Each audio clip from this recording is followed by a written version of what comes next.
আধাৰশিলা স্থাপন কৰিছে বহুত ভাল কথা আমি বহুত ভাল পালোঁ শুনি সুখী হৈছোঁ দেখি সুখী হৈছোঁ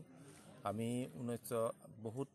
চৰকাৰ আহিছে চৰকাৰ গৈ আছে বহুত বিধায়ক গৈ আছে বিধায়ক আহি আছে কিন্তু আমি মৃণাল শইকীয়া নিচিনা এজন বিধায়কক কোনোদিনে দেখাও নাই পোৱাও নাই আজি পাই বহুত সুখী আৰু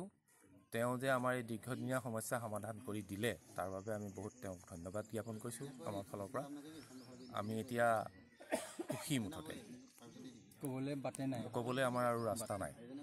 আজি ভাল লগা এটা দিন আমি আজি অনুভৱ কৰিছোঁ মানে আমাৰ ক'বলৈ আৰু কোনো ভাষা নাই কি ক'ব বিধায়ক মহোদয়লৈ কি আপত্তি বিধায়ক মহোদয়লৈ আমাৰ ফালৰ পৰা নথৈ ধন্যবাদ জ্ঞাপন কৰিছোঁ আৰু তেখেতৰ উজ্জ্বল ভৱিষ্যত কামনা কৰিছোঁ আমি জয়তে কুমটা বিধানসভা সমষ্টিৰ সন্মানীয় বিধায়ক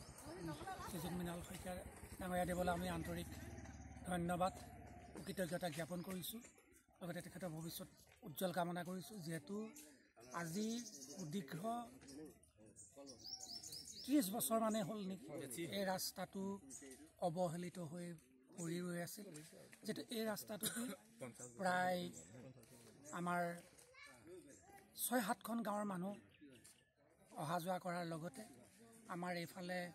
পাটৰ গাড়ীকে ধৰি সৰু সুৰা ব্যৱসায়বিলাকো চলা ফুৰা কৰে যেহেতু বহুত অসুবিধাৰ সন্মুখীন হ'ব লগা হয় কিন্তু সেই দীৰ্ঘদিনীয়া যিটো সমস্যা আজি সেই দীৰ্ঘদিনীয়া সমস্যাটো আমাৰ সন্মানীয় বিধায়ক ডাঙৰীয়াই কালি যোৱাৰাতিতে নৈশ যাপন কৰি তেওঁ আজি পুৱা বেলাতে যি আধাৰশিলা স্থাপন কৰি আমাক ৰাইজক উপকৃত কৰিলে তথা এই অঞ্চলটো সমূহ ৰাইজক উপকৃত কৰাৰ বাবে আমি তেখেতলৈ পুনৰবাৰ আন্তৰিক ধন্যবাদ আৰু কৃতজ্ঞতা জ্ঞাপন কৰিছোঁ